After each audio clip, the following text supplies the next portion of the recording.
Ngasi aikoina yam toina Palestine amati Israel anigi langi news kya ama taba phangli.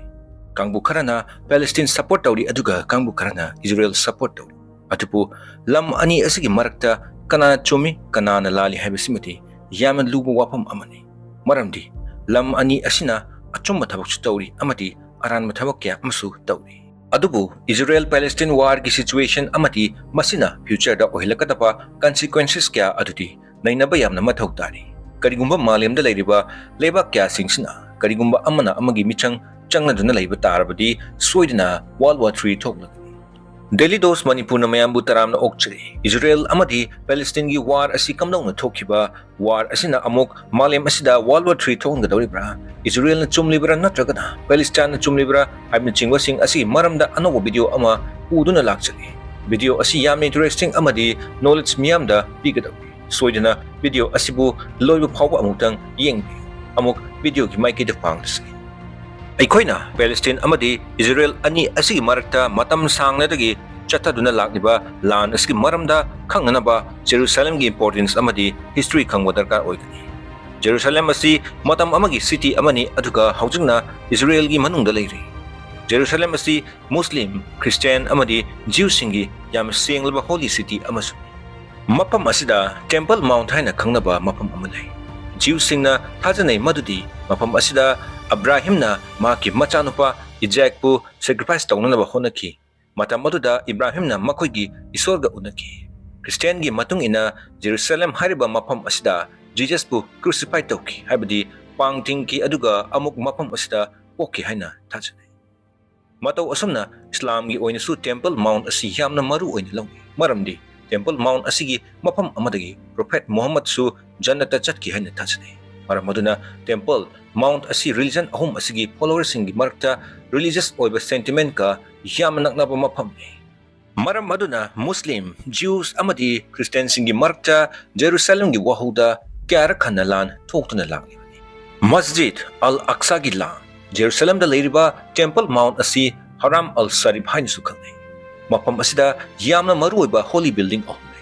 ahanbada Dome of the Rock anisubada Masjid Al-Aqsa aduga Ahum Suba na holy wall asni somna soidana news channel kyada the Dome of the Rock ki video amadi photo kya soidana ubiram yakani masigi dome asigi color asidi sanage machu hoy haiba Dome of the Rock asiga Christian singati mari amata lenade adubu Muslim amadi Jews kidi yamna maruiba religious place amani Maramdi Isaac ki sacrifice place asi Dome of the Rock ki makhada ni haina thajani amaromdana Prophet Muhammad na janata chatkibagi mapam adusu Dome of the Rock amati Masjid Al-Aqsa tagini haina thajani miyoi kharanadi Dome of the Rock amati Masjid Al-Aqsa ani asi amatani haina khane adubu tasengbadi masi tongan ba mapam da lei Dome of the Rock ki dome gi color asi golden machuni aduga Masjid Al-Aqsa ki dome na amuba machu amadi Dome of the Rock ki manakta chaba masjid amani hauchki matamda mapam ani asi Muslim singidi hangduna thamli aduga Jew singna changmadana athingba thamli Dome of the Rock asida Abraham ga lainaba mari aduda Jew singna mapam asida worship tawgi right adu lai haina khali adubu Muslim singna masi yaningde maramdi Mecca Medina gi hek mathangda Masjid Al-Aqsa asina Ahum Suba holiest place ni haina longnai Mataw asumna Dome of the Rock su Jew singi yamna maruiba mapam amani mi ayamana khangadaba wapam amana Islam dharmada Jesus amadi Abraham su prophet ni haina thajni maram aduna Islam dharma gi su Jesus amadi Abraham ga marilenaba mapam adusu yamna important oi haina lawni Dome of the Rock ki history da King David ki macha Solomon ahanba Jew singna worship chawa temple adu sarki matungda hariba temple asi Babylon gi ningthongna thugai ki matungda amukhana temple ama amuksaki madubu second temple haidun maming thunki amukasu second temple asisu religious conflict na maram oiraga 1780 da thugaiki mafam asida sunbatagi wall amakak lehki masibu ngasi western wall haiduna khangnari hairiba wall asigi mamangda Jew singna worship chawi hairiba wall asi Temple Mount lei maram aduna Jew singna Masjid Al-Aqsa asi thugairaga third temple saba pamli maramdi mafam asi Jew singi lamni haina khali adubu Masjid Al-Aqsa asidi Muslim singi yamna senglaba mafam singi manungda amani maram aduna at any cost mafam asi sokpa yaroidori maram aduna chahi lising kyadagi Jews amadi Muslim anigi marakta kanaduna laklibani mafam asi kanagi aseng mafam oigadoriba aduga Muslim amadi Jews anigi kanaba asida matau karamna Israel amadi Palestine anigi war onkiba amuk video gi makha tarapada amuk khangminase Palestine versus Israel Palestine gi oinadi yamna liraba puwari leisari adubu Israel di 1948 ta same kiba country amani tasengna Israel asidi Jews kaktana same kiba leibak amani country asida Jews ki myoy khak lei aduga Judaism asina makoi gi religion ni staruk suba century fawba lam asida Christianity asi yamna maru oiba religion amo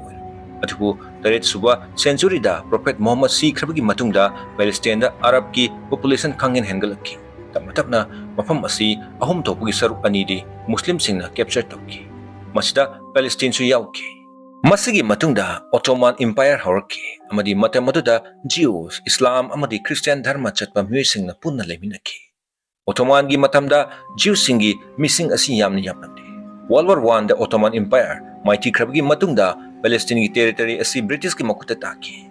matam adu phawda Palestine da Jews singi population hengalakpa matam su oiki Monang nakpada leiba lam kya dagi Jews kya amasu Palestine tap matapna mayim honglaki maramdi Jews sing asina leiruwa malemgi mapam kya da kanaba amadi yengkinaba soidina thui World War II gi matamda su Hitler na Jews millions kya hatki maram aduna World War II gi matam amadi matungda Palestine romda loina haijilaki matam adu Palestine asi British ki makhada lermana Jews singu Palestine da changja pampiki Jews ki masing nongi asom hengalakpana makoi gi right kya Palestine dagi tan bahuwi tasing na hairabada Palestine asi Jews singi lam machet amatanante tapna country ama sembagi hak phawba tan bahurki masigi matung 29 November 1947 da Jews singi demand UN yoki mataw asomna UN na Palestine bu partisan tawgi plan tawki amati Palestine gi 57% lam Jews ta pitoki lam madu ngasi aikuna Israel haina kangnari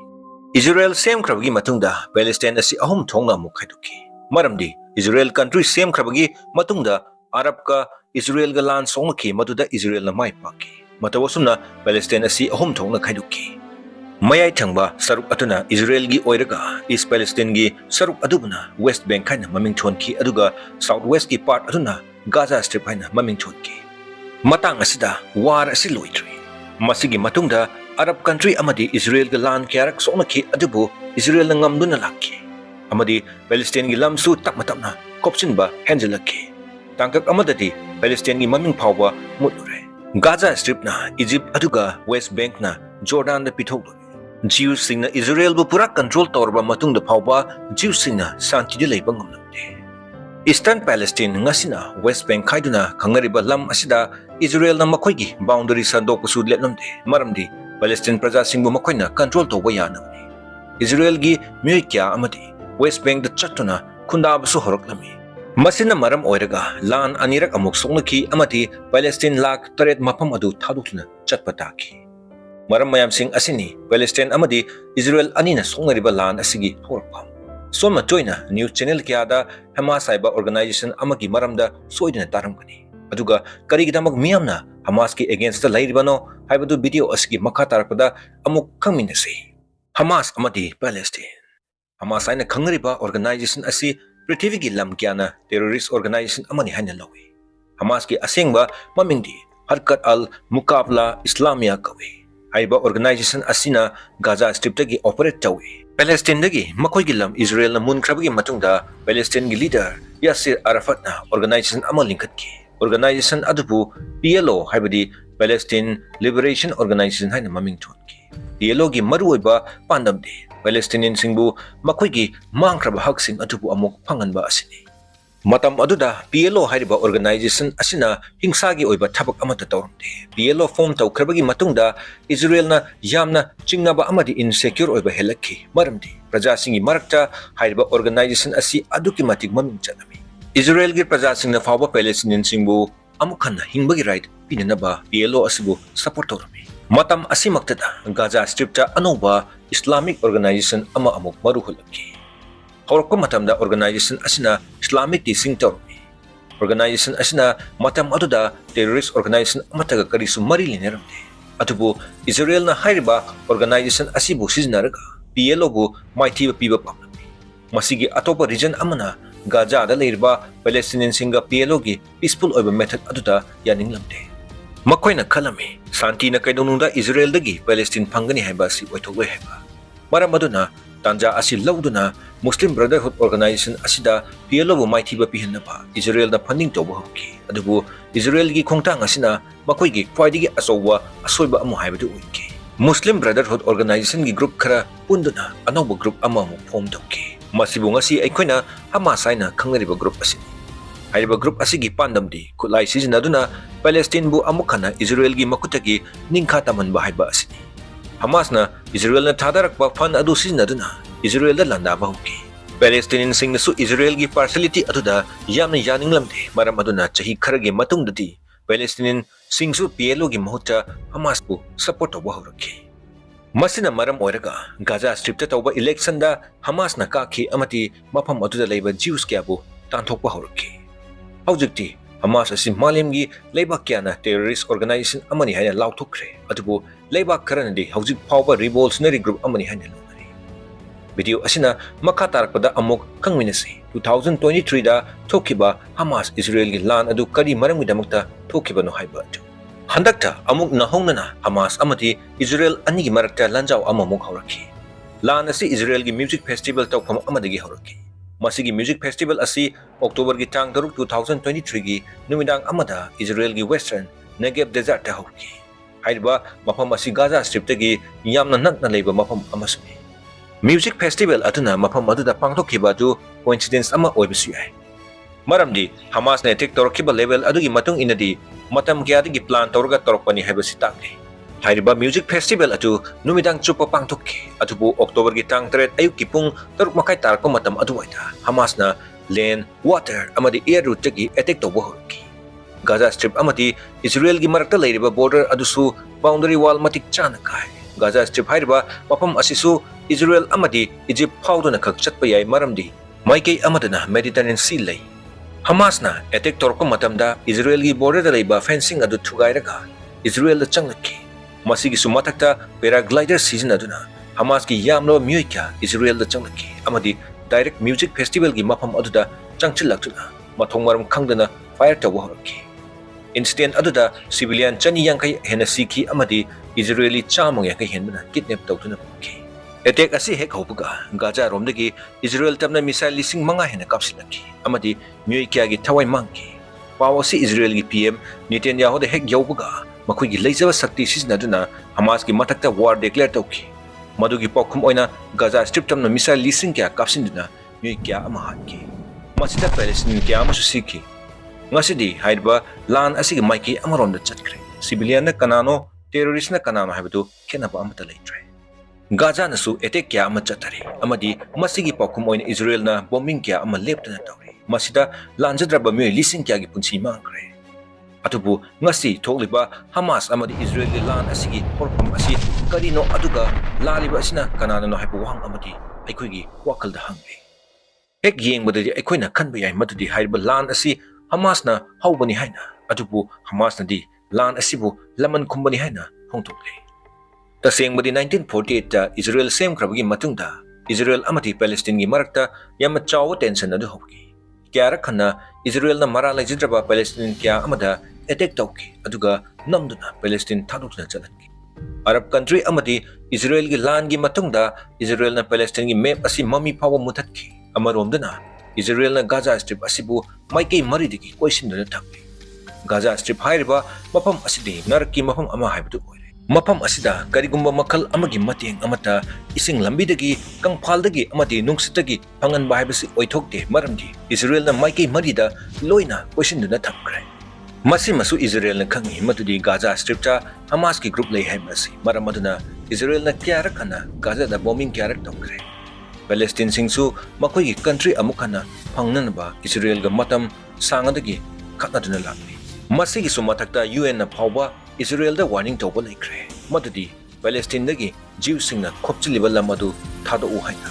Adubu UN gi wafam adu Israel na ngasi phawba inkhiba laikre. 2021 da haiba wahu asidagi East Jerusalem da Palestinian kya ama protest taunna ba punki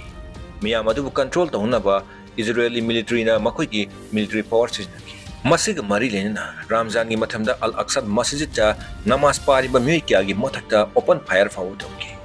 tok aduda mi chama hen sikhi aduga lising hen mana sumki masi masu hairi madudi October tang 3 ki music festival gi attack adu Al Aqsa Masjid ta thoki ba thokdok adugi laman kummani su haina Israel gi maikei dagi su Hamas ki attack adu gi paukhum piba haibasi mahausa adubu hojik su Gaza da leiba Palestinian singi mathakta su Israel na mute minute chatari Gaza haiba mapam asida Hamas ka leiba nate mapam asida Palestinian kya amasu leire aduga chada 7% di chamjarba angangang tani ngasi pawda Israel na mapam asida leiba refugee camp hospital school amati civilian singi mayum kya da bombing tawkre masida nupi angang kya ama masing thingam tana sikrani taseng badi Israel gi yiknaba asi nupi angang sing adu natte Hamas ki organization adu khaktani Israel gi media house kya na phawba yama toina phongli matudi Israel gi government na Palestinian government bu namthana na ba Hamas bu funding tawki aduga mamaida makoi gi matakta amuk landarakle haiduna masida Israel government na terrorist amati civilian ani gi khetna badu khangna bu sutaw hauji Israel government na leptana tawriba bombing asigi matakta Israel gi praja na phawba yaningdaba kya su phungdorakle UN amadi World Health Organization na phawba Israel gi asigumnaba thong asida yamna yaningdaba phongdorakle October gi chang mapan 2023 dagi hauduna Israel na Gaza Strip asi pura block tawduna thamkhrabni numit adudagi mapam aduda mai ising medicine amadi chanana ba chinjak phawba phangan kite ngasi phawba mapam aduda kariguma makhal amatagi mating changma ngamtri civil hospital leriba anaba kya amadasu laing bagi hitak langthak yohonma ngamtri matam kharagi mamangdasu hospital amada Israel forces na bombing chawba laikre maduda micham kya amasu hatki hauji world gi leaders kya na phongdorakle madudi hauji Israel na tawriba thawong asidi self defense amagi saktam adu natre masidi terrorist singna tawbudagi hena sathire haina ahan bada Israel na Palestine singbu Gaza dagi evacuate tawna haiki adubu evacuation gi matamda bombing tawduna mi kya amasu hatki thotok aduta ayambana sikhiba tu angang tane hauji ke Israel amati Hamas gi marakta khenaba karibu leibge makoina mara lejitraba mi kya hatpasu toktre video asina loislapada amuk khangminasi war asina thoklakpa yaba consequences Israel Palestine war asigi oithokpa yaba khwaidagi akiba asidi World War 3 asini ngasi phawda US na Israel bu support tawduna lakli kyara khana US ki president Biden nasu Israel bu support tawi haituna hongna haiba laikre amaromdana Palestine asibu world gi Muslim country singna support tawri support asi Palestine da Muslim religion gi mioi yamna lei habigi wa khakta natte masidi Israel da leiriba Islam gi holy place ama oiriba Al Aqsa Masjid asigi maramda gi sumi masibu thugairaga Jew singna mafam aduda makoi gi third temple saba pamni Israel gi support US yauna UK Canada India Poland Spain Australia France amadi Germany gumlaba sakti lerba leba kya ama yawi somdana Palestine bu Iran Qatar Turkey Lebanon Yemen amadi Saudi Arabia gi support phangle karigumba asumna world gi country kya na Israel amadi Palestine gi support tawna michang chungsin aduna leirabadi soidana World War 3 thokpa yabagi oithokpa du kuiraroi maramdi prithvi gi chawarba country US amadi Iran na makoi gi apamba lamda support tawnari Hamas ki yamna sathiba khulai amadi maruiba funding kya Iran na tawi Gaza Strip ki maikei marida Israel na thatkrabasu Iran na ground tunnel sizna Hamas bu khulai kya supply tawri amadi khulai sing adu siznarga Israel gumlaba powerful country amaga mayok naba ngamdibani